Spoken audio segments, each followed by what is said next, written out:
الحمد لله رب العالمين والصلاة والسلام على رسوله الكريم أما بعد فقد قال الله تبارك وتعالى في القرآن المجيد والفرقان الحميد أعوذ بالله من الشيطان الرجيم بسم الله الرحمن الرحيم ولقد كرمنا بني آدم وحملناهم في البر والبحر ورزقناهم من الطيبات وفضلناهم على كثير ممن خلقنا تفضيلا۔ صدر انجمن، مشفق اساتذہ کرام، محترم ساتھیوں، آج کے اس سالانہ انجمن کے موقع پر میرے تقریر کا عنوان ہے احترام انسانیت اور مذہب اسلام۔ محترم حضرات، اسلام ایک مکمل ضابطۂ حیات ہے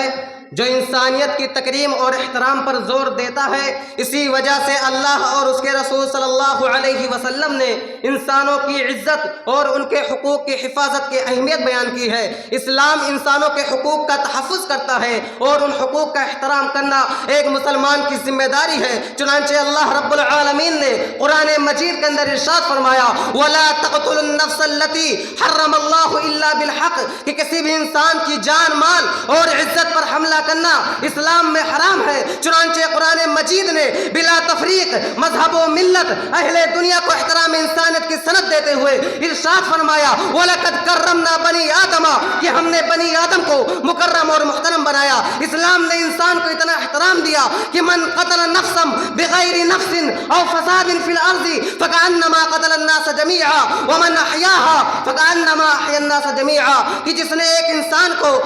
ایک جان کو کسی جان کے بغیر یا زمین میں فساد کے بغیر کسی کو قتل کیا تو گویا اس نے تمام کے تمام انسانوں کو قتل کیا، لیکن جس نے اس کو زندگی بخشی تو گویا اس نے تمام کے تمام انسانوں کو زندگی بخشی۔ تو دوسرے جگہ اللہ رب العالمین نے ارشاد فرمایا فَأَمَّا الْإِنسَانُ إِذَا مَا ابْتَلَاهُ رَبُّهُ فَأَكْرَمَهُ وَنَعَّمَهُ، اسلام نے انسان کی عزت نفس کے خاطر اس کو قلبی ایذا سے بچانے کے لیے واضح الفاظ میں ارشاد فرمایا کہ وَلَا تَلْمِزُوا أَنفُسَكُمْ وَلَا تَنَابَزُوا بِالْأَلْقَابِ، آپس میں ایک دوسروں پر عیب نہ لگاؤ۔ تو کہیں اللہ کے رسول صلی اللہ علیہ وسلم ارشاد فرماتے ہیں المسلم من سلم المسلمون من لسانه ويده، تو کہیں دوسری جگہ اللہ کے رسول صلی اللہ علیہ وسلم فرماتے ہیں کہ چھوٹوں کے ساتھ رحم و کرم کرو، لیس منا من لم يرحم صغیرنا ولم يوقر کبیرنا۔ محترم حضرات، مگر افسوس کی بات ہے کہ آج عالم انسانیت ایک ایسے دور سے گزر رہی ہے جہاں بظاہر سائنس اور ٹیکنالوجی کی ترقی تو ضرور ہے مگر پھر بھی انسان بے چین ہے، بے قرار ہے، ترس رہا ہے انسان سکون کے لیے۔ آج افراد اور معاشرے اخلاقی زوال کا شکار ہو چکے ہیں۔ الغرض آپ شمار کرتے جائیں، یہ تمام کے تمام چیزیں دنیا کے اندر عالم انسانیت کے درپیش ہیں۔ محترم حضرات، کسی شاعر نے کیا خوب کہا ہے انسان زندگی سے مایوس غضب ہے، ہوتی نہیں ہے زندگی محسوس غضب ہے، لگتی ہے زندگی بھی اب انجام یہاں پر ہر روز لٹ رہا ہے ہر انسان یہاں پر۔ محترم حضرات، حجۃ الوداع کے موقع پر نبی کریم صلی اللہ علیہ وسلم کا عظیم الشان خطبہ جس میں اللہ کے رسول صلی اللہ علیہ وسلم ارشاد فرماتے ہیں یا ایھا الناس ان ربکم واحد وان آباءکم واحد الا لا فضل لعربی علی عجمی ولا لعجمی علی عربی ولا لاسود علی احمر ولا لاحمر علی اسود الا بالتقوی۔ اے لوگوں سنو، تمہارا رب ایک ہے، تمہارا باپ ایک ہے، خبردار کسی عربی کو کسی عجمی پر کوئی فضیلت حاصل نہیں ہے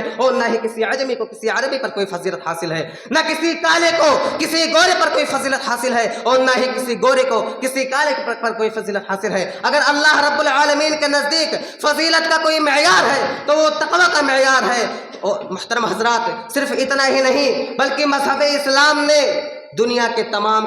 انسانوں کے درمیان خواہ وہ کالا ہو یا گورا ہو مساوات یعنی برابری کو تسلیم کیا ہے، بلکہ اسے ایک اہم اصول حقیقت قرار دیا ہے۔ اور اگر کسی کو کسی پر فضیلت ہے تو وہ تقوی کے اعتبار سے ہے، جیسا کہ اللہ رب العالمین نے قرآن مجید کے اندر ارشاد فرمایا یا ایھا الناس انا خلقناکم من ذکر وانثی وجعلناکم شعوبا وقبائل لتعارفوا ان اکرمکم عند اللہ اتقاکم۔ اے لوگوں، ہم نے تمہیں ایک مرد اور ایک عورت سے پیدا کیا، اس کے بعد ہم نے تمہارے لیے خاندان اور قومیں بنائے تاکہ تم آپس میں ایک دوسروں کی پہچان کر سکو، اور بے شک تم میں سے زیادہ